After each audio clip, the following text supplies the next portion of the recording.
Você acredita em reis? Acredita que existem criaturas tão poderosas, tão perfeitamente letais, que jamais conhecerão o gosto do medo? Que há predadores no topo de uma pirâmide inquebrantável, olhando para baixo enquanto o resto do mundo treme? A humanidade adora essa ideia. Chamamos o leão de rei da selva, a águia de rainha dos céus, o crocodilo de imperador ancestral das águas. Construímos mitologias inteiras ao redor desses titãs. Documentários os filmam em câmera lenta, músculos ondulando, presas brilhando, olhos fixos na presa indefesa. E nós assistimos, fascinados, seguros de que estamos testemunhando o ápice da cadeia alimentar, o topo absoluto, o predador supremo. Mas e se eu te dissesse que tudo isso é uma mentira reconfortante? E se eu te dissesse que não existe predador invencível, que cada rei tem um carrasco esperando nas sombras, que o trono da natureza não é feito de pedra, mas de areia, e que a qualquer momento, com um movimento errado, com um instante de fraqueza, ele desmorona? Bem-vindo ao mundo real da natureza, um mundo onde a hierarquia não é uma pirâmide.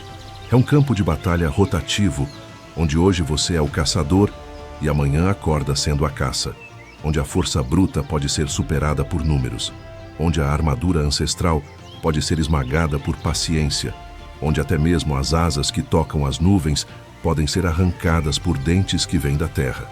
Este não é um documentário sobre a majestade dos predadores. Este é um arquivo de traições, uma crônica brutal dos momentos em que os poderosos descobrem que seu poder era emprestado, temporário, frágil. Você vai testemunhar leões, os reis por excelência, sendo perseguidos e pisoteados por suas próprias presas, em uma inversão de papéis que desafia tudo o que você aprendeu sobre a savana. Vai ver um jacaré, uma armadura viva que sobreviveu aos dinossauros, ser estrangulado lentamente até a morte por uma serpente ainda maior, ainda mais paciente. Vai assistir águias caírem do céu e morrerem na terra, suas garras inúteis contra predadores que nunca deveriam ser uma ameaça. E se você acha que isso é chocante, espere até descobrir o tabu final, o segredo que a natureza esconde nas sombras, o momento em que predadores não apenas matam rivais, mas devoram os de sua própria espécie. Ursos despedaçando ursos, tigres consumindo tigres, leões arrancando a vida de outros leões e, em atos de fome absoluta, transformando irmãos de espécie em refeição. Porque na natureza não há moral, não há lealdade, não há respeito pelo trono. Há apenas uma lei gravada em sangue e repetida em cada continente, em cada ecossistema, em cada segundo de cada dia. Sempre há um predador maior, ou mais esperto, ou mais faminto. E quando esse predador chega, o rei descobre que a coroa nunca foi sua. Este vídeo vai destruir sua crença na supremacia dos caçadores. Vai mostrar que o poder na natureza não é um direito divino, mas um empréstimo de curto prazo com juros brutais. E que a única certeza no mundo selvagem é que ninguém, absolutamente ninguém, está seguro. A primeira queda está a segundos de acontecer. O primeiro rei está prestes a sangrar. E você nunca mais vai olhar para um predador da mesma forma.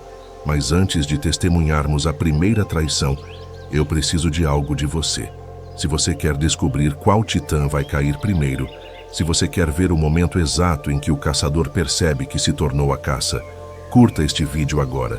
Inscreva-se neste canal, porque o que você está prestes a ver não é apenas entretenimento. É a verdade nua e crua sobre como o universo realmente funciona. E essa verdade merece ser compartilhada. Prepare-se. A savana está chamando. E o rei está prestes a descobrir que seu reinado acabou. Mas antes de assistirmos reis sangrarem, precisamos entender exatamente o que torna um rei. Porque você não pode apreciar plenamente a queda de um titã sem primeiro compreender a magnitude do seu poder. E esses predadores, esses chamados soberanos da natureza, não ganharam seus tronos por acaso. Eles os conquistaram através de milhões de anos de evolução brutal, transformando-se em máquinas de matar tão perfeitas que desafiam a imaginação humana. Comece com o leão, Pantera leo, o símbolo universal de poder, força e domínio. Um macho adulto pesa entre 190 e 250 quilos de músculo puro, capaz de derrubar uma zebra com um único golpe de pata. Sua mordida exerce 313 kg de pressão por centímetro quadrado, força suficiente para esmagar o crânio de praticamente qualquer criatura na savana. Suas garras retráteis medem até 7 centímetros e podem rasgar carne como papel. Mas a verdadeira arma do leão não é física, é psicológica. É o rugido que viaja por até 8 quilômetros através das planícies africanas. Um som tão profundo, tão visceral, que faz o coração de cada herbívoro na região disparar em pânico instintivo. É o medo que ele planta apenas por existir. Manadas inteiras alteram suas rotas migratórias para evitar territórios de leões. Gazelas param de pastar quando detectam seu cheiro. O leão não precisa estar caçando para controlar seu território. Sua mera presença é uma arma. E não é apenas um animal, é uma alcateia. Uma estrutura social militarizada onde cada membro tem uma função letal. As fêmeas são as caçadoras de elite, trabalhando em formações coordenadas, que rivalizam com táticas de guerra humanas. Elas flanqueiam, cercam, cortam rotas de fuga. O macho é a artilharia pesada, a força bruta reservada para ameaças maiores e para a defesa do território. Juntos, uma alcateia de leões pode derrubar búfalos de 800 quilos, girafas de 1 tonelada, até elefantes jovens se a oportunidade surgir. Agora olhe para os céus. A águia real, Aquila chrysaetus, é a perfeição aerodinâmica. Com uma envergadura de até 230 centímetros, ela patrulha territórios de até 200 quilômetros quadrados. Sua visão é 8 vezes mais aguçada que a humana, capaz de detectar uma lebre se movendo a mais de 3 quilômetros de distância. Ela pode ver espectros de luz ultravioleta, identificando rastros de urina de roedores que são invisíveis para qualquer outro predador. E quando ela ataca, mergulha a velocidades de 320 km por hora, transformando-se em um míssil biológico guiado. Suas garras exercem uma pressão de até 15 kg por centímetro quadrado no momento do impacto. Para colocar isso em perspectiva, essa força é suficiente para perfurar o crânio de um cervo jovem. Águias foram documentadas caçando lobos, raposas e até pequenos ursos. Elas não conhecem predadores naturais em seu domínio. O céu é delas, absolutamente. Mas a supremacia da águia não termina na caça. Ela constrói ninhos que duram décadas, estruturas de até 3 metros de diâmetro e toneladas de peso, posicionadas em penhascos inacessíveis. Ali, ela cria gerações de novos predadores, cada um treinado desde o nascimento na arte da morte vinda do céu. A águia não é apenas um caçador, é uma dinastia. E nas águas, o jacaré-açu, Melanosuchus niger, é uma relíquia viva. Seus ancestrais nadavam ao lado dos dinossauros. Enquanto asteroides caíam e o mundo pegava fogo, enquanto 99% das espécies eram apagadas da existência, os crocodilianos sobreviveram. 200 milhões de anos de design evolutivo criaram algo próximo da perfeição predatória. Um jacaré adulto mede até 6 metros e pesa meia tonelada. Sua mandíbula fecha com uma força de até 1.800 quilos, a mordida mais poderosa de qualquer animal vivo. Para contextualizar, isso é força suficiente para esmagar um motor de carro. Ele pode ficar submerso por 2 horas, completamente imóvel esperando. Seu metabolismo diminui a ponto de quase parar. Ele se torna parte do ambiente, uma tora flutuante, uma pedra submersa. E quando ataca, seu movimento é uma explosão de velocidade que a física mal consegue explicar. Algo tão grande não deveria se mover tão rápido, mas move. A pele do jacaré é uma armadura de osteodermos, placas ósseas cobertas por escamas de queratina que repelem mordidas, garras e até pequenos projéteis. Ele não sente dor da mesma forma que mamíferos. Jacarés foram encontrados vivos com ferimentos que teriam matado qualquer outro animal em minutos. Um jacaré pode perder uma pata e continuar caçando. Pode ter parte da cauda arrancada e ainda sobreviver anos. Ele é quase indestrutível. Esses predadores não são apenas caçadores. Eles são arquitetos do medo, engenheiros de ecossistemas inteiros. Sua presença molda o comportamento de centenas de outras espécies. Onde leões caçam, zebras desenvolvem padrões de vigilância complexos. dividindo o rebanho para que sempre haja sentinelas. Impalas aprendem a pastar em círculos, mantendo olhos em todas as direções. Filhotes nunca são deixados sozinhos. O medo do leão estrutura cada segundo da vida de suas presas. Onde águias voam, roedores aprendem a se mover apenas sob cobertura vegetal. Lebres desenvolvem padrões de fuga em zigue-zague imprevisíveis. Até mesmo raposas, predadoras elas mesmas, olham para o céu antes de sair de suas tocas. A sombra da águia é um lembrete constante de que a morte pode vir de cima a qualquer momento. Onde jacarés espreitam, capivaras nunca bebem água sem primeiro estudar a superfície por minutos a fio. Antas se aproximam da margem e recuam 3, 4, 5 vezes antes de finalmente molhar o focinho. Até aves aquáticas mantêm distância, sabendo que o jacaré pode saltar da água e arrancá-las do ar em pleno voo. Este é o controle territorial em sua forma mais pura. Predadores apex não precisam estar presentes para dominar. O medo que eles instalam é permanente, transmitido de geração em geração através do instinto gravado no DNA de suas presas. E há outra função vital que esses titãs desempenham: a seleção natural em tempo real. Quando um leão caça, ele não persegue o gnu mais rápido ou mais saudável. Ele identifica o fraco, o doente, o velho, o geneticamente inferior. Cada morte por predação remove esses genes da população, fortalecendo o rebanho que resta. É cruel?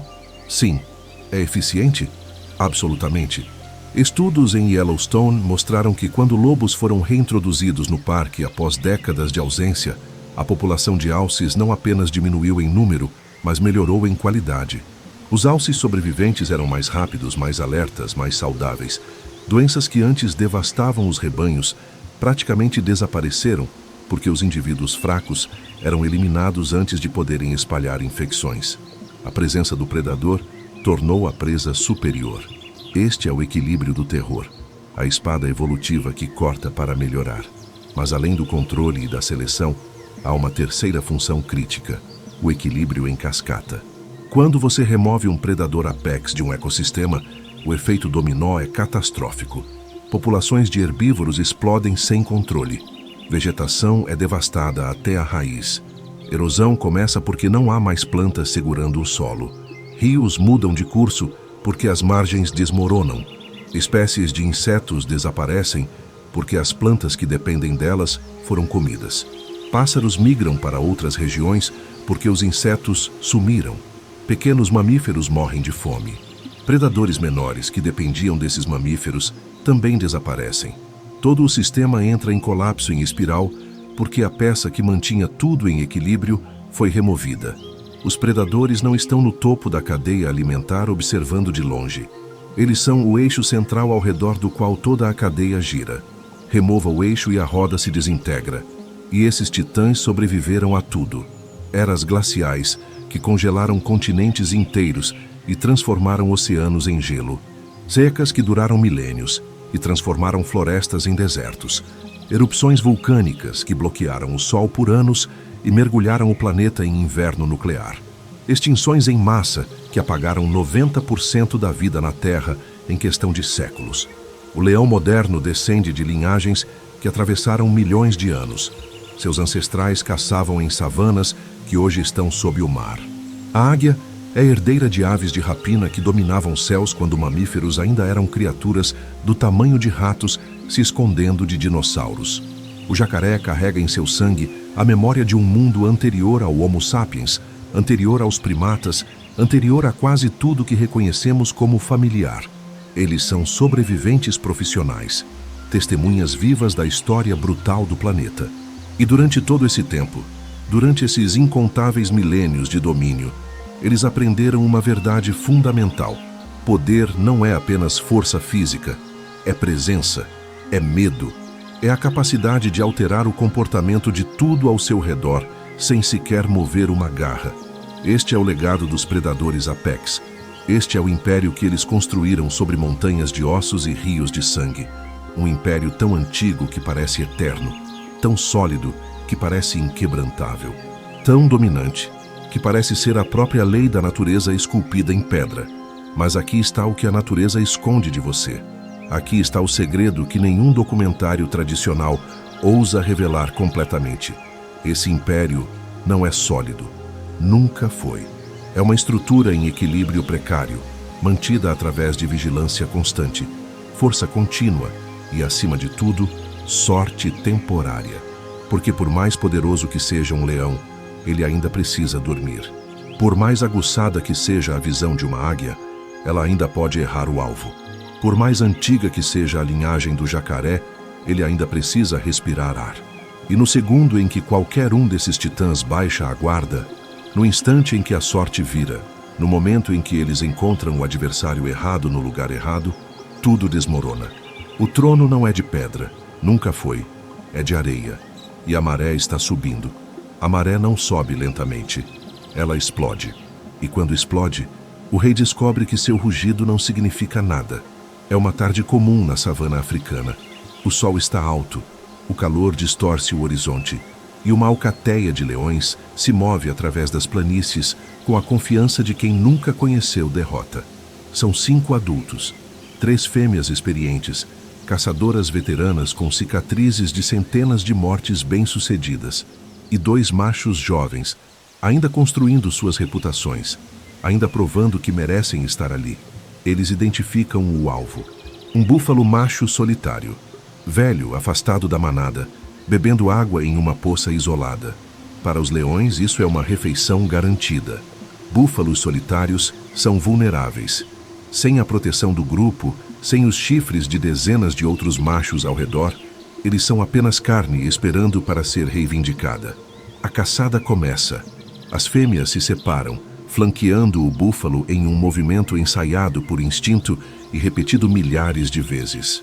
Os machos avançam pela frente, rugindo, forçando o búfalo a recuar diretamente para as garras das fêmeas. É uma tática militar perfeita, sem falhas, sem escapatória. O búfalo não corre. Ele deveria correr. Todo herbívoro corre quando vê leões, mas este não corre. Ele vira, planta as patas, abaixa a cabeça. Os chifres, 2 arcos de osso sólido que se curvam para fora e depois para dentro, apontam diretamente para os leões.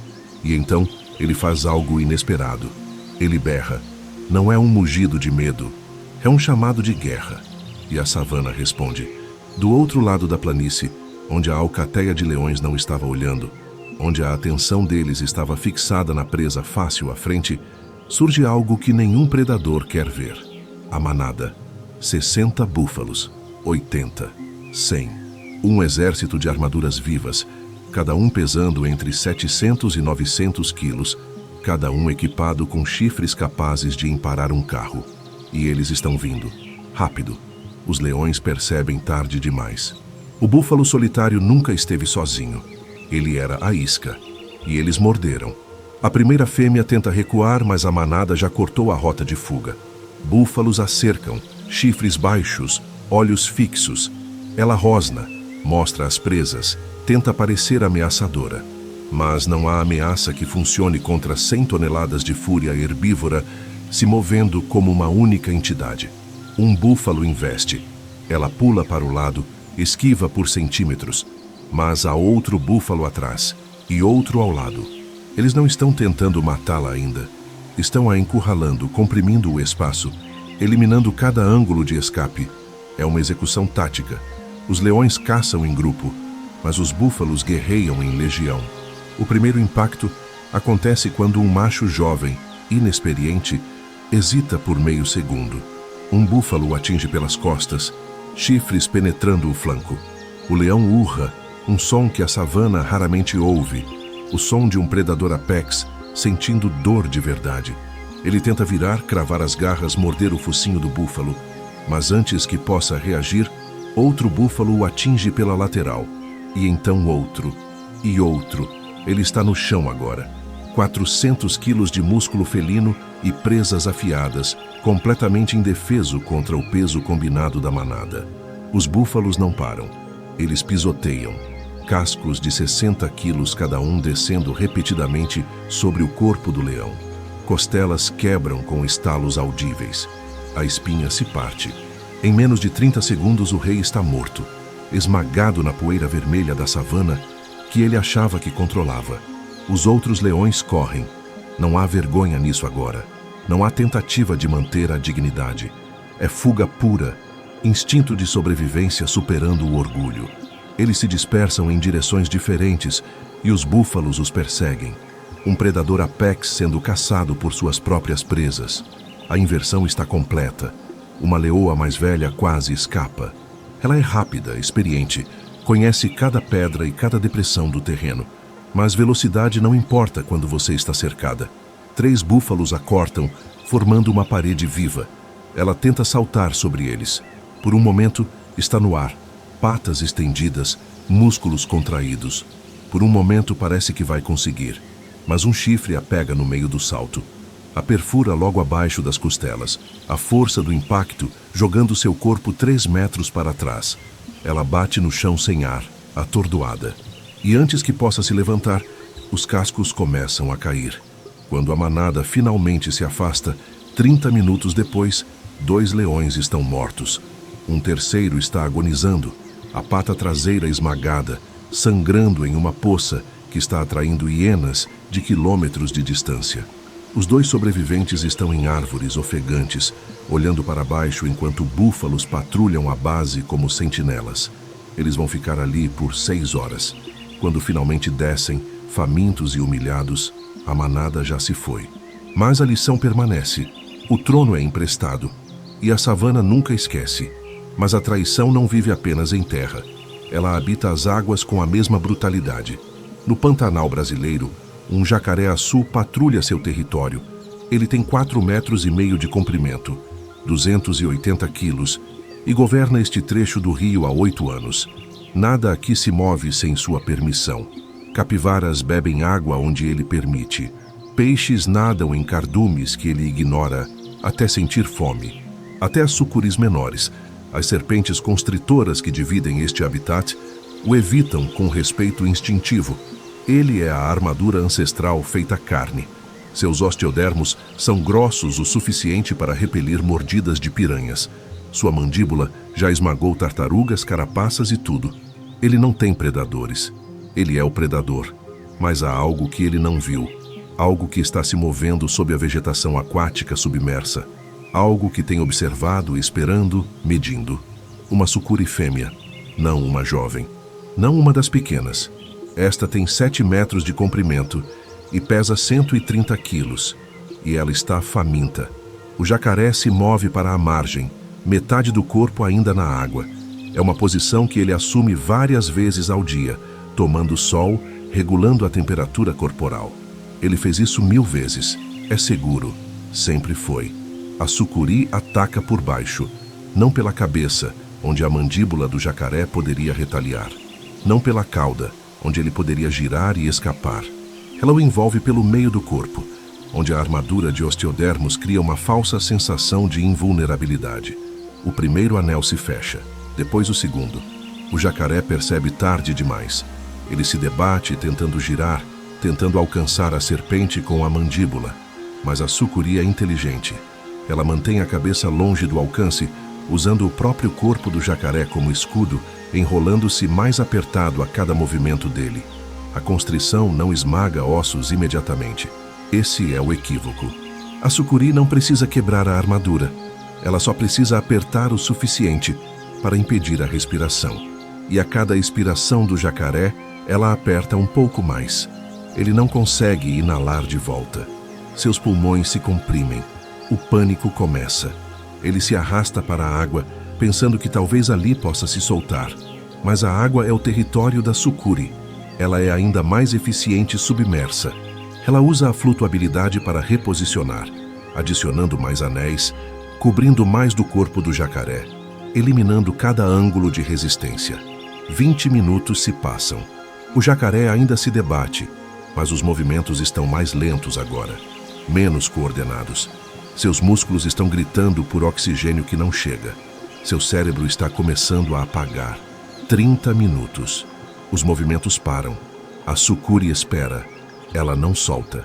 Ela aprendeu, através de milhões de anos de evolução, que presas grandes às vezes fingem morte.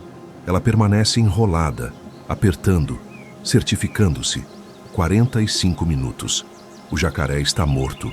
A armadura que sobreviveu a 200 milhões de anos de predadores, que resistiu a dinossauros, que atravessou extinções em massa, não significou nada contra a paciência de uma serpente. A sucuri começa a deslocar a mandíbula. Ela vai engolir o jacaré inteiro. Vai demorar 6 horas. E então ela não vai precisar comer novamente por 6 meses. O predador supremo das águas se tornou nutrição para algo que ele considerava inferior. Mas talvez a traição mais chocante não aconteça na terra ou na água. Acontece na fronteira entre os dois.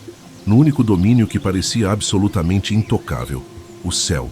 Nos penhascos da Mongólia, uma águia real está caçando. Ela tem 3 anos, está no auge da sua capacidade e nunca falhou uma caça. Ela identifica uma raposa nas rochas abaixo, mergulha a 200 km por hora e as garras se fecham exatamente onde deveriam. Mas a raposa não está sozinha. É uma mãe e há filhotes na toca logo abaixo. E quando a águia levanta voo com a raposa presa, quando ela bate as asas para ganhar altitude, algo acontece. Um dos filhotes morde sua pata. É uma mordida fraca, desesperada, instintiva. Não deveria significar nada, mas é suficiente para desequilibrar a águia por meio segundo. E nesse meio segundo, a raposa-mãe consegue girar, consegue alcançar com os dentes e morde. As asas da águia, elas caem juntas. 3 metros, 5, 10. A águia tenta se soltar, tenta abrir as asas, mas a raposa está agarrada, dentes cravados nas penas primárias. Elas atingem o chão em uma explosão de poeira e penas. A águia é maior, mais forte. Suas garras são armas projetadas para matar. Mas ela está no chão agora, fora do seu elemento. E antes que possa recuperar a orientação, a raposa contra-ataca. Não com a elegância de um predador caçando, mas com a fúria de uma mãe defendendo filhotes. Ela morde o pescoço da águia. 1 vez, 2. A águia bate as asas, arranha com as garras, rasga a lateral da raposa, mas a raposa não solta. Ela não pode soltar. Se soltar, a águia escapa. E se a águia escapa, ela volta. E da próxima vez, os filhotes morrem. Leva 3 minutos. 3 minutos de luta brutal na poeira e nas rochas. E quando termina, a águia está morta. A rainha dos céus, morta no chão por uma raposa. Um predador terrestre de 15 quilos matou uma ave de rapina de 5 quilos que pode caçar lobos. A raposa está ferida, profundamente. Ela vai morrer em 2 dias por causa da infecção dos cortes das garras. Mas os filhotes vão sobreviver. E para a natureza, isso é tudo o que importa. Não importa quem é mais forte. Importa quem está mais desesperado. Essas não são anomalias. Não são exceções raras documentadas uma vez a cada década. São padrões. A manada de búfalos que massacra leões acontece várias vezes por ano em diferentes partes da África. Sucuris matando jacarés é documentado regularmente no Pantanal. Raposas, corvos, até lobos matando águias feridas ou jovens é mais comum do que qualquer documentário admite. O que estamos testemunhando não é apenas predadores perdendo caças. É a estrutura de poder da natureza sendo reescrita em tempo real. É a prova de que força individual não significa nada contra a estratégia coletiva. Que a armadura não importa contra a paciência. Que dominar o céu não te protege quando você toca o chão. A natureza não tem reis permanentes. Tem apenas ocupantes temporários de tronos que estão constantemente sendo desafiados, derrubados, destruídos. E nós ainda não chegamos ao pior. Ainda não chegamos às traições que vêm de dentro, aos predadores que não apenas matam rivais, mas os devoram. Aos momentos em que a espécie se volta contra si mesma e o sangue da família mancha as mesmas garras que deveriam protegê-la. Porque se você acha que búfalos esmagando leões é brutal, se você acha que sucuris estrangulando jacarés é chocante, espere até ver o que os predadores fazem uns com os outros quando a fome supera a lealdade. Você testemunhou presas se tornando caçadores, viu armaduras sendo esmagadas e rainhas dos céus morrendo na terra. Mas essas traições, por mais brutais que sejam, ainda seguem uma lógica. Presas defendendo suas vidas, predadores competindo por território. Há uma racionalidade fria nessas mortes, uma matemática de sobrevivência que podemos entender. Mas agora entramos em território diferente. Agora falamos das traições que não vêm de inimigos óbvios. Vêm de rivais, de competidores, de membros da própria espécie. E, às vezes, do próprio sangue. Estas são as guerras que a natureza trava nas sombras. As mortes que documentários preferem não mostrar, porque desafiam nossa necessidade humana de encontrar nobreza no mundo selvagem. Não há nobreza aqui. Há apenas a matemática brutal da competição levada ao seu extremo lógico.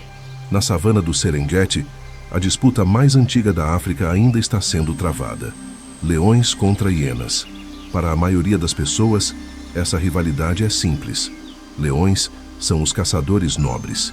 Hienas são as necrófagas covardes que roubam carcaças. É uma narrativa confortável, limpa, fácil de aceitar. Também é completamente falsa. A verdade é que hienas são caçadoras extraordinárias. Elas matam 80% da própria comida.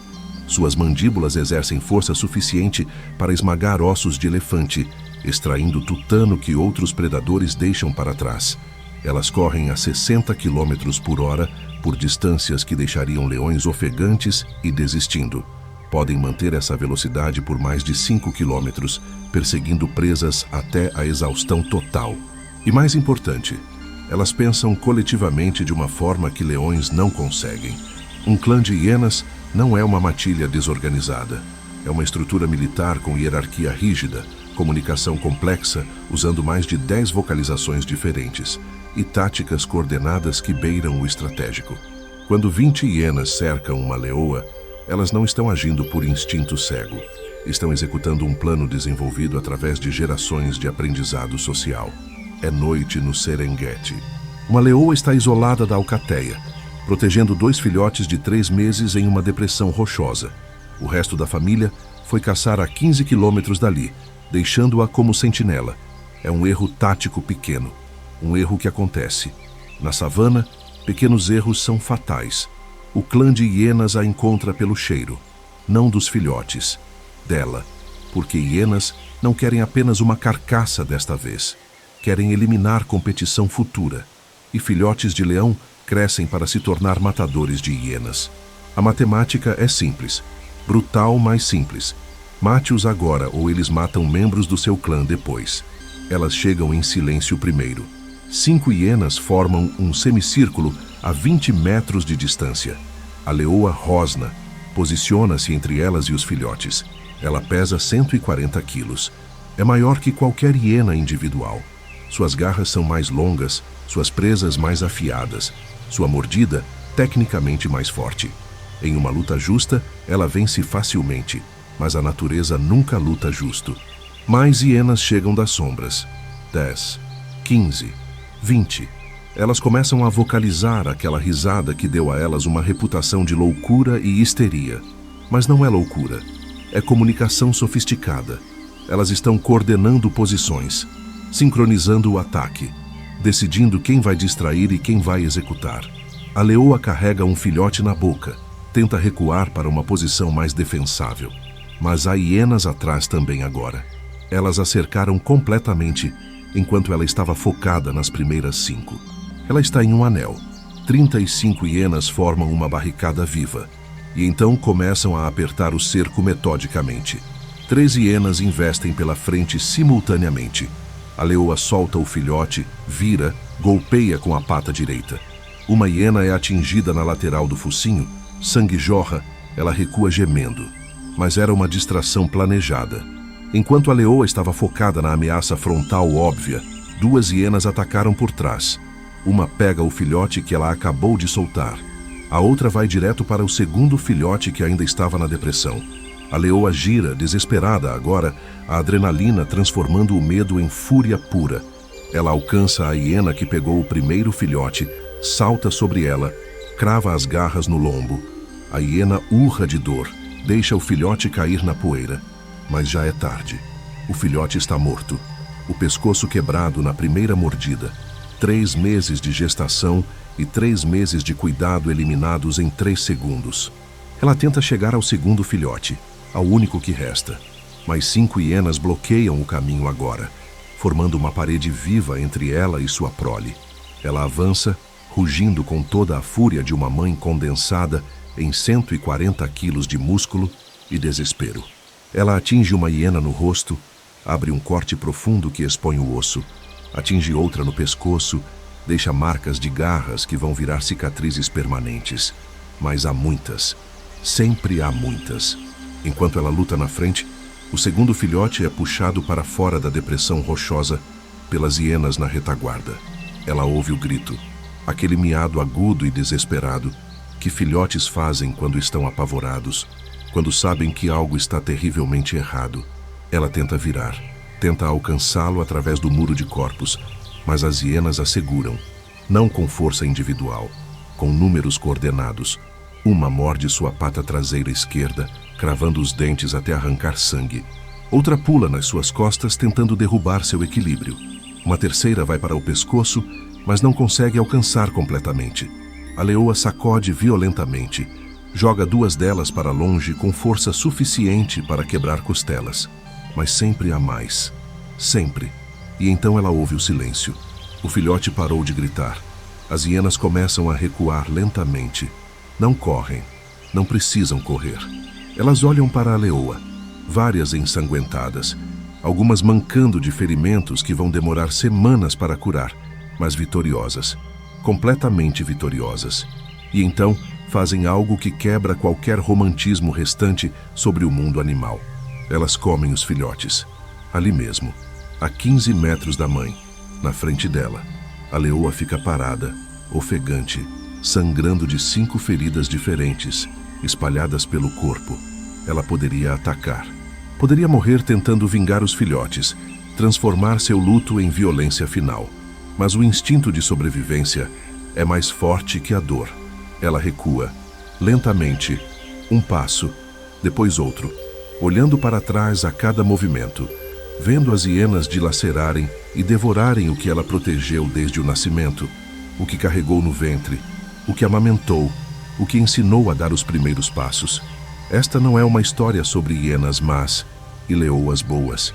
É uma história sobre competição de recursos levada ao extremo lógico. Cada filhote de leão que morre é uma hiena a mais que sobrevive no futuro. É menos competição por carcaças. É território garantido. É matemática. Matemática cruel, implacável, mas evolutivamente eficiente. Mas se você acha que essa rivalidade entre espécies diferentes é brutal, que essa guerra entre competidores é o limite da traição, espere até ver o que acontece quando predadores enfrentam os próprios parentes. Quando a linha da espécie é cruzada e irmãos devoram irmãos. No Pantanal, 2 jacarés machos se encontram em uma disputa territorial durante a estação seca. Eles têm tamanhos similares, 4 metros cada, 300 quilos de armadura viva e músculo comprimido. Por 3 dias eles se enfrentam. Abrem as mandíbulas em exibições de ameaça que mostram cada dente, cada centímetro de interior rosa da garganta. Batem a água com as caudas, criando explosões que soam como tiros. Rugem aqueles sons guturais profundos que fazem a água vibrar e outros animais recuarem. Normalmente um recuaria. O menor, o mais jovem, o que tem menos investido neste pedaço específico de rio. Mas desta vez, nenhum recua. A estação de acasalamento está chegando. Há fêmeas neste território. Fêmeas significam genes transmitidos, e apenas um macho vai acasalar aqui. O outro precisa partir ou morrer. A luta começa na água lamacenta. Eles se chocam como tanques blindados vivos, mandíbulas se fechando em patas, caudas, flancos. A água fica vermelha em minutos. Eles rolam juntos, a famosa rolagem da morte que jacarés usam para arrancar pedaços de presas grandes demais para engolir inteiras. Mas desta vez eles estão usando a técnica em si mesmos, em membros da própria espécie. Um consegue cravar os dentes na pata dianteira do outro. Puxa com força de 1.800 quilos concentrada. Torce. O osso quebra com um estalo audível até debaixo d'água. O ferido contra-ataca imediatamente, mordendo a cauda do rival. Arranca um pedaço de músculo do tamanho de um braço humano, deixando tendões expostos. Eles se separam, circulam, avaliam os danos. Depois investem novamente. A luta dura 40 minutos completos. 40 minutos de uma violência tão primitiva tão visceral que parece vir de uma era geológica anterior, quando répteis gigantes dominavam e mamíferos se escondiam. E quando termina, quando a água finalmente se acalma e a lama assenta, um jacaré está morto. O crânio perfurado pela mordida do rival. A armadura de 200 milhões de anos de evolução, completamente inútil contra a mesma arma que ela própria carrega. E então, o vencedor faz algo que atravessa um limiar que imaginamos que a natureza respeita. Ele come o perdedor, não todo de uma vez.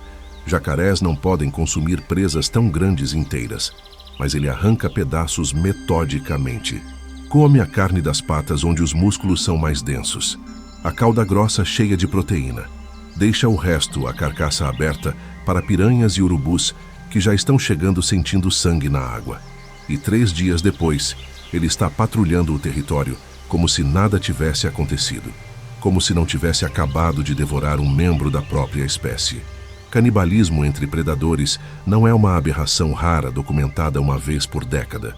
É surpreendentemente comum, especialmente entre répteis e anfíbios, mas também entre mamíferos quando as condições são extremas. E talvez em nenhum lugar seja tão sistematicamente brutal quanto entre os grandes felinos. Na Sibéria, tigres machos enfrentam o inverno mais severo que qualquer grande felino enfrenta no planeta. Temperaturas caem para 40 graus negativos. Presas migram para o sul ou hibernam em tocas inacessíveis. A floresta se torna um deserto gelado. Que a fome se torna uma presença constante, uma dor que corrói de dentro, que nunca vai embora, que transforma predadores em fantasmas esqueléticos cobertos de pelo. Quando um tigre faminto encontra outro tigre no mesmo estado desesperado, competindo pelas mesmas presas inexistentes, não há reconhecimento de espécie, não há solidariedade felina, há apenas carne. 300 quilos de proteína, que significa sobreviver mais um mês. Um tigre macho de 220 quilos embosca outro tigre em território disputado. Não há exibição de ameaça prévia, não há rugidos de aviso, não há chance de recuo. É um ataque de predador puro em presa. Ele quebra o pescoço do rival com a mordida na nuca, aquela mordida precisa que tigres aperfeiçoaram através de milhões de anos, caçando cervos e javalis. A mesma técnica, o mesmo resultado, morte em segundos. E então, ele o consome, sistematicamente, durante 4 dias. Ele arrasta o corpo para um local escondido, arranca a pele espessa, expõe os músculos vermelhos por baixo, come metodicamente começando pelas partes mais nutritivas. O fígado rico em vitaminas, o coração denso em ferro, os músculos das patas traseiras ricos em proteína concentrada. Quando outros tigres encontram os restos dias depois, eles farejam, reconhecem o cheiro inconfundível de tigre na carne meio consumida e se afastam rapidamente. Não por respeito aos mortos, por medo dos vivos. Porque se um tigre está matando e comendo outros tigres, esse tigre cruzou um limiar psicológico. Esse tigre é perigoso demais para desafiar. Leões fazem o mesmo, mas com uma brutalidade adicional que envolve política reprodutiva. Quando um novo macho ou coalizão de machos assume uma alcateia através de combate violento, sua primeira ação não é caçar. É matar todos os filhotes do macho anterior. Todos, sem exceção, sem misericórdia. Filhotes de 2 meses que mal abriram os olhos completamente. Filhotes de 4 meses começando a brincar de caçar. Qualquer um que ainda dependa da mãe. Qualquer um que carregue os genes do rival deposto. Ele os mata mordendo a cabeça pequena até o crânio quebrar, ou quebrando o pescoço com uma sacudida violenta. As leoas tentam defender, atacam com garras e dentes, mas um macho adulto pesa 180 quilos a mais que uma fêmea. A diferença de força é absoluta. Elas não têm chance real. E em casos raros, mas documentados, quando a fome é absoluta, quando uma seca prolongada mata todas as presas grandes e o macho não comeu em semanas, quando as costelas começam a aparecer sob a pelagem, ele consome os filhotes que matou. Seu próprio DNA potencial, genes que poderiam ter se espalhado pela próxima geração, se tornando combustível para sua sobrevivência imediata. A natureza não tem sentimentalismo. A natureza tem fome. Mas talvez o exemplo mais perturbador O que mais desafia nossa percepção de comportamento maternal e familiar venha dos ursos. Ursos pardos machos na América do Norte são conhecidos por caçar ativamente filhotes de urso, não apenas para eliminar competição genética futura, para comida direta. Um filhote de urso de 4 meses pesa 15 quilos de carne macia. É pequeno, lento, indefeso, comparado a um macho de 400 quilos. É uma refeição fácil, calorias garantidas. A mãe ursa tenta defender com tudo que tem. Ela é feroz, desesperada. Lutará literalmente até a morte. E, frequentemente, morre tentando. Um macho adulto é 2 vezes maior. Ele mata a fêmea primeiro, quebrando sua coluna com uma mordida. Depois mata os filhotes rapidamente e come todos. Uma família inteira eliminada em 20 minutos porque proteína é proteína. Calorias são calorias. E a montanha não oferece julgamento moral sobre onde elas vêm. Estas mortes acontecem longe de câmeras, longe de turistas tirando fotos, nos cantos escondidos e remotos de parques nacionais, onde guardas florestais encontram apenas os restos dias depois.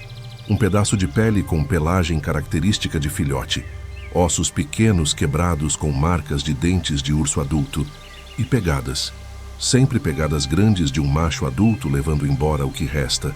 Esta é a realidade que a natureza esconde, não porque seja rara ou excepcional, porque é desconfortável, porque desafia nossa necessidade humana profunda de encontrar ordem, de encontrar regras éticas, de acreditar que há limites sagrados que nem os predadores cruzam.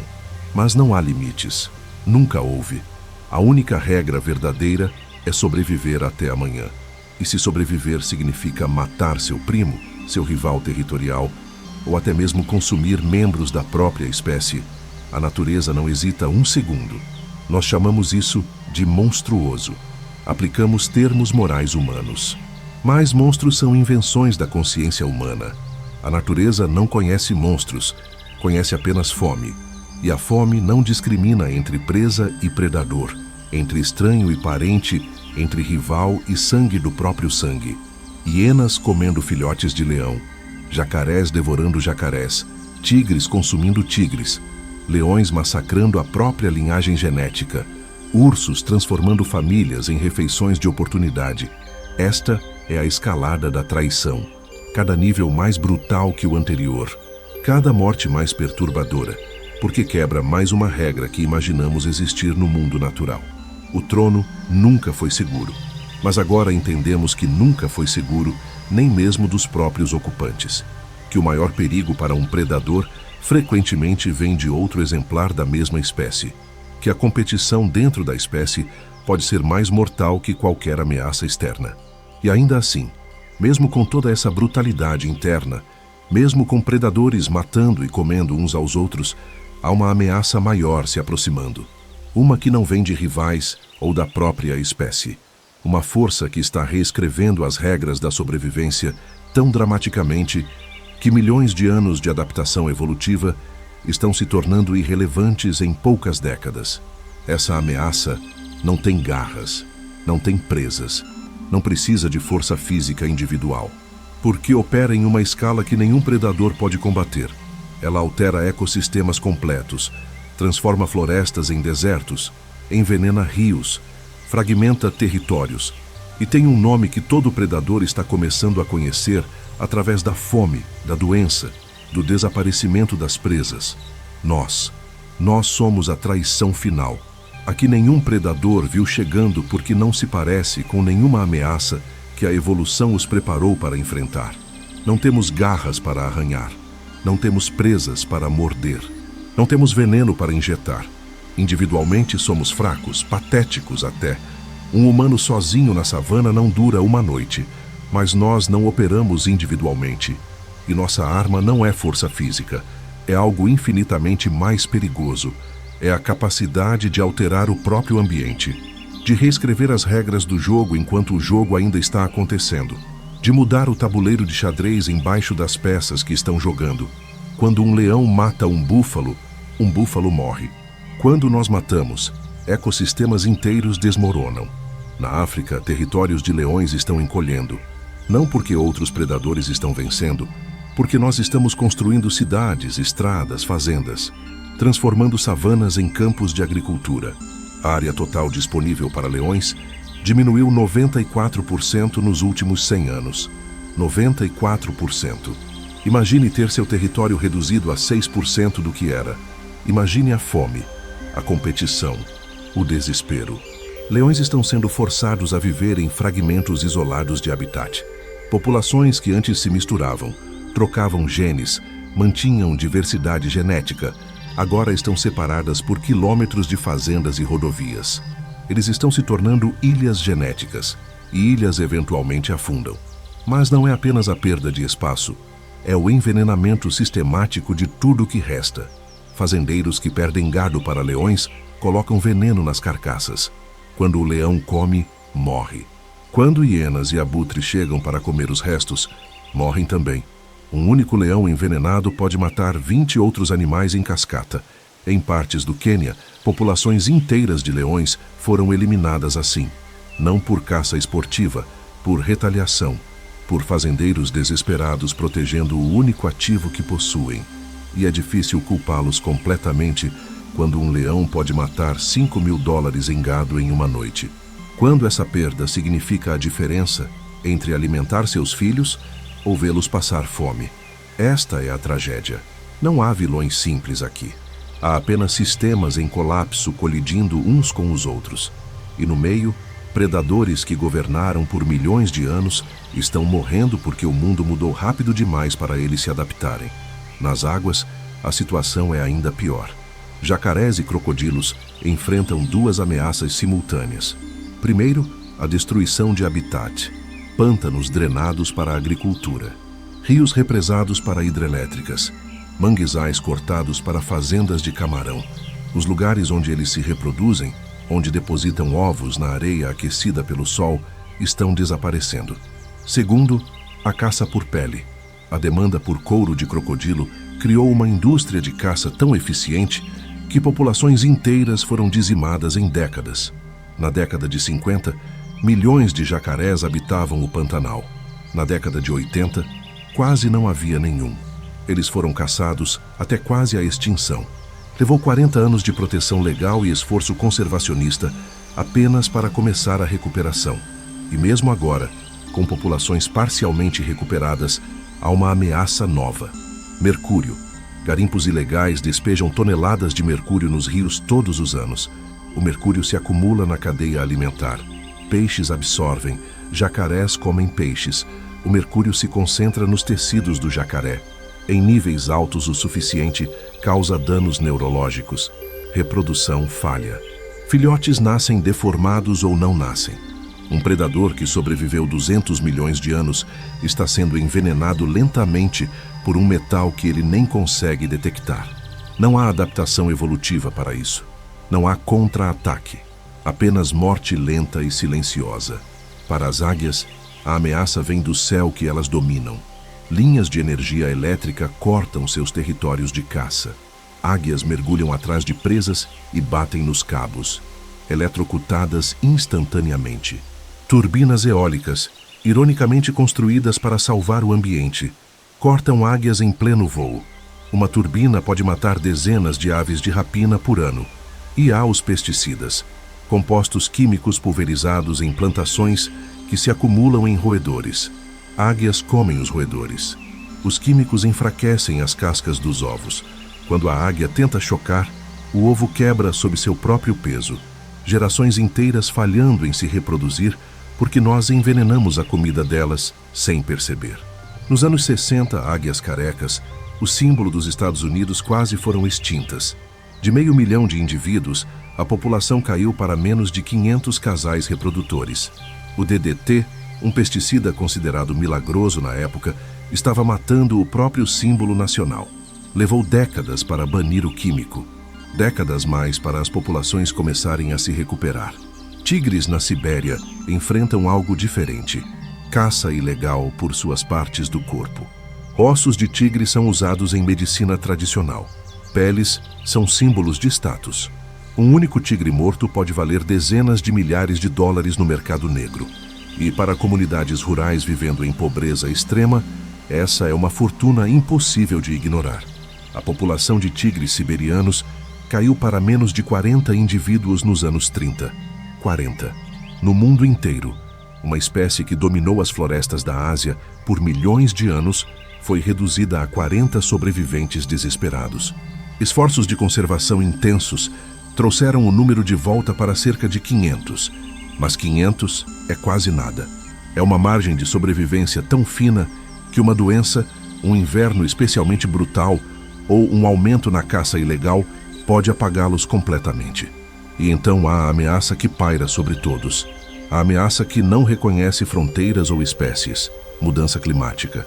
Ela está reescrevendo as regras da sobrevivência mais rápido do que qualquer predador consegue se adaptar. Padrões de chuva estão mudando. Secas duram mais, são mais severas. Presas migram mais cedo ou não migram. Plantas florescem fora de sincronia. Insetos eclodem quando não há plantas. Pássaros chegam quando não há insetos. Toda a cadeia alimentar, sincronizada por milhões de anos de coevolução, está se desalinhando. Leões que dependem das migrações de gnus estão encontrando savanas vazias. Águias que caçam lebres em prados alpinos estão vendo a neve derreter mais cedo, alterando o comportamento das presas. Jacarés que dependem de ciclos de inundação previsíveis estão vendo seus ninhos inundados fora de época ou secando completamente. Não há adaptação evolutiva rápida o suficiente para isso. Evolução trabalha em escalas de milhares de gerações. Nós estamos mudando o planeta em décadas. Para predadores de vida longa, que se reproduzem lentamente, é simplesmente impossível acompanhar. Esta é a biblioteca queimando. Não uma biblioteca de livros, uma biblioteca de estratégias de sobrevivência testadas ao longo de eras geológicas. Cada espécie de predador é um volume único dessa biblioteca. Quando um leão morre, não perdemos apenas um animal. Perdemos milhões de anos de evolução refinando a caça em grupo. Perdemos adaptações para savanas que talvez nunca sejam replicadas. Quando um jacaré morre, perdemos 200 milhões de anos de design de sobrevivência. Quando uma águia morre, perdemos soluções para voo, visão e caça que cientistas ainda estão tentando entender completamente. E nós estamos queimando essa biblioteca mais rápido do que conseguimos ler. Espécies estão desaparecendo antes mesmo de as estudarmos. Tigres da Indonésia extintos antes de entendermos suas adaptações únicas. Leões da barbárie eliminados antes de mapearmos suas diferenças genéticas. Conhecimento perdido para sempre. Mas aqui está a virada. A esperança que existe mesmo em meio ao colapso. Porque diferente de todas as outras traições que você testemunhou, esta tem solução. Búfalos não podem escolher parar de pisar em leões. Sucuris não podem decidir poupar jacarés. Mas nós podemos escolher, e alguns estão escolhendo. Na África, projetos de conservação estão criando corredores de vida selvagem, conexões entre fragmentos de habitat isolados. Leões podem se mover novamente. Genes podem fluir entre populações. A ilha genética se reconecta ao continente. Não é suficiente ainda, mas é um começo. Fazendeiros estão sendo compensados financeiramente por perdas de gado. Cercas elétricas estão protegendo rebanhos sem matar predadores. Programas de ecoturismo estão provando que um leão vivo vale mais economicamente do que um morto. Um único leão macho pode gerar milhões em receita turística ao longo da vida. Mais do que seu couro, mais do que seu troféu. No Pantanal, a proibição da caça de jacarés funcionou. Populações se recuperaram. Não aos níveis históricos, mas o suficiente para remover a espécie da lista de extinção iminente. Programas de monitoramento de mercúrio estão identificando áreas críticas. Esforços para limpar garimpos estão começando. Lento, mas começando. Para águias, a remoção do DDT permitiu recuperação dramática. Águias carecas saíram da lista de espécies ameaçadas. Novos designs de turbinas eólicas estão reduzindo mortes. Linhas de energia estão sendo modificadas com marcadores visíveis. Novamente, não é perfeito, mas a curva está virando. Na Sibéria, patrulhas anti-caça estão protegendo tigres.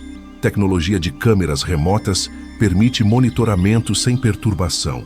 Programas de educação em comunidades locais estão mudando atitudes. Tigres não são apenas ameaças, são ativos. São fontes de orgulho nacional. São razões para turistas visitarem regiões remotas trazendo dinheiro.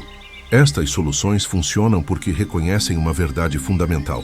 Conservação não pode acontecer contra as pessoas. Tem que acontecer com as pessoas. Comunidades locais precisam se beneficiar da preservação. Precisam ter alternativas econômicas. Precisam ver valor em predadores vivos. E há outro movimento acontecendo. Um despertar de consciência sobre o que estamos perdendo. Gerações crescendo em cidades desconectadas da natureza estão redescobrindo a selvageria. Documentários não são apenas entretenimento. São janelas para mundos que a maioria nunca verá pessoalmente. E essas janelas estão mudando mentes.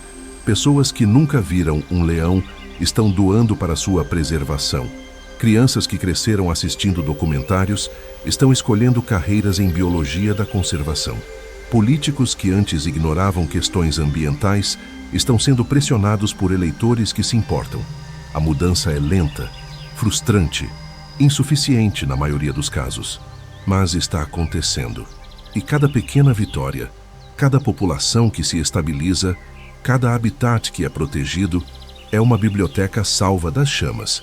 Mas agora precisamos fazer uma pausa, porque passamos este documentário inteiro focando em predadores, em sua força, sua brutalidade e suas traições. E no processo, talvez tenhamos esquecido algo crucial.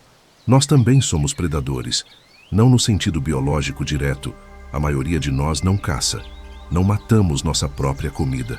Mas fazemos parte da mesma matemática brutal de recursos limitados e competição. Construímos impérios sobre os ossos de outras espécies. Nossos ancestrais exterminaram megafauna em todos os continentes que colonizaram. Mamutes, preguiças gigantes, leões marsupiais.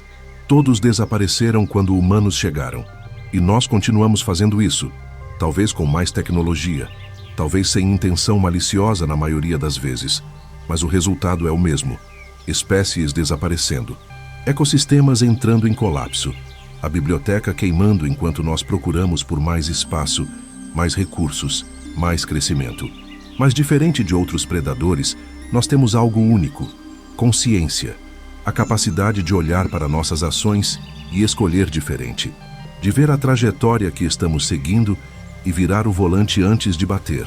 Leões não podem fazer isso. Eles não podem decidir coletivamente parar de matar búfalos para salvar a espécie. Hienas não podem votar para preservar filhotes de leão. Jacarés não conseguem formar comitês de conservação. Mas nós podemos. Essa é nossa vantagem evolutiva e nossa responsabilidade. Porque aqui está a inversão final. A questão real não é se os predadores sobreviverão. Alguns sobreviverão. A vida sempre encontra um caminho. Mesmo após extinções em massa que eliminaram 95% de todas as espécies, a vida retornou, evoluiu, preencheu nichos vazios. A natureza é resiliente de formas que desafiam compreensão. A questão real é se nós sobreviveremos ao mundo que estamos criando. Porque quando eliminamos predadores apex, não apenas perdemos animais impressionantes, perdemos os engenheiros de ecossistemas, perdemos os reguladores de populações, perdemos os controladores de doenças e o sistema começa a entrar em colapso de formas que eventualmente nos afetam. Sem lobos, populações de cervos explodem. Cervos devoram florestas jovens. Sem floresta jovem, erosão acelera. Rios ficam turvos. Peixes morrem. Pássaros que comem peixes desaparecem. E, de repente, comunidades que dependiam de pesca estão sem renda. Sem abutres que limpam carcaças, doenças se espalham.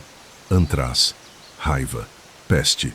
Abutres têm sistemas digestivos que destroem patógenos. Quando eles desaparecem, as doenças persistem no ambiente e, eventualmente, pulam para animais domésticos e, então, para humanos. Sem tubarões controlando populações de predadores médios, recifes de coral entram em colapso. Sem recifes, proteção costeira desaparece. Tempestades causam mais danos. Pescarias colapsam. Economias litorâneas implodem. Tudo está conectado. E nós Na nossa arrogância de nos considerarmos separados da natureza, estamos cortando as próprias raízes que nos sustentam. Estamos queimando a biblioteca, que contém soluções para problemas que ainda nem enfrentamos. Pandemias futuras podem ter curas escondidas em algum composto químico que um sapo de floresta tropical produz. Mas se extinguirmos o sapo antes de estudá-lo, perdemos a cura. Materiais super resistentes podem ser desenvolvidos estudando a estrutura da pele de crocodilo. Mas se os crocodilos desaparecerem, perdemos a oportunidade. Biomimética, a ciência de aprender com a natureza, já nos deu velcro inspirado em sementes grudando em pelo de cachorro. Nos deu trens-bala mais eficientes estudando bicos de martins pescadores. Nos deu adesivos médicos estudando patas de lagartixas. Imagine o que mais está esperando para ser descoberto em predadores que mal começamos a entender. Mas só podemos aprender com o que ainda existe, com o que ainda está vivo. A extinção é final, não há recuperação, não há segunda chance. Quando a última águia das Filipinas morrer, toda a sabedoria evolutiva dessa linhagem morre com ela, para sempre. Este documentário começou mostrando traições, reis caindo, predadores sendo destruídos, e você viu que o poder na natureza é temporário, que tronos são de areia, que sempre há algo maior, mais esperto, ou mais faminto esperando para tomar seu lugar. Mas a traição final, a maior de todas, é nós traindo a nós mesmos, destruindo os sistemas que nos mantêm vivos, porque não conseguimos ver as conexões, cortando os galhos que estamos sentados, porque o lucro imediato cega para o colapso futuro. A natureza não precisa de nós para sobreviver. Ela existia bilhões de anos antes de nós. Continuará existindo muito depois que formos extintos, mas nós precisamos dela, desesperadamente, para ar limpo, água potável, clima estável, solos férteis, polinização de cultivos, controle de pragas, tudo. Então, quando preservamos um leão, não estamos sendo nobres ou sentimentais. Estamos sendo egoístas de forma inteligente. Estamos protegendo infraestrutura vital. Estamos mantendo sistemas funcionando. Estamos segurando a biblioteca para que as próximas gerações possam ler. E talvez, apenas talvez, estamos aprendendo humildade, reconhecendo que não somos os donos deste planeta. Somos inquilinos. E inquilinos que destroem a propriedade eventualmente são despejados. A questão que fica é simples. Você está pronto para parar de ser parte da traição e começar a ser parte da solução? Não precisa ser dramático. Não precisa largar tudo e se mudar para a África. Pode ser pequeno. Pode ser escolher produtos que não destroem habitat. Pode ser apoiar organizações que protegem predadores. Pode ser simplesmente compartilhar este conhecimento. Fazer outras pessoas entenderem que o que acontece com leões na África, com tigres na Sibéria, com jacarés no Pantanal, não está acontecendo em outro mundo. Está acontecendo no nosso. E, eventualmente, nos alcançará. Este canal não existe por números. Existe por consciência. Cada pessoa que assiste e entende é uma voz a mais. E vozes suficientes mudam políticas, mudam mercados, mudam o mundo. Se este vídeo mudou como você vê predadores, se fez você entender que eles não são vilões ou heróis, mas sobreviventes, jogando o mesmo jogo brutal que todos nós jogamos, então compartilhe. Não pelo canal, pela mensagem, porque a mensagem importa mais do que qualquer métrica de visualização. A natureza está em um ponto de virada. Predadores estão em um ponto de virada. E nós, coletivamente, decidiremos se eles atravessam ou caem. Os tronos de areia estão desmoronando. A maré está subindo. E a única questão que resta é, quando essa maré chegar até nós, quando formos nós enfrentando a traição de um planeta que destruímos, ainda teremos os predadores ao nosso lado, mantendo os ecossistemas funcionando? Ou estaremos completamente sozinhos, percebendo tarde demais que cortamos as raízes que nos sustentavam? A natureza está esperando sua resposta. Os predadores estão esperando. E o relógio está correndo. Você está pronto para fechar fileiras? Para se juntar ao bando que entende? Para parar de ser a traição e começar a ser a solução? O trono nunca foi seguro. Nem para leões, nem para águias, nem para nós. Mas talvez, trabalhando juntos, possamos construir algo melhor que tronos. Podemos construir equilíbrio. Podemos construir coexistência. Podemos reconstruir a biblioteca que estamos queimando. A escolha é sua. A natureza já fez a parte dela. Sobreviveu a tudo. Agora é nossa vez de provar que merecemos sobreviver também.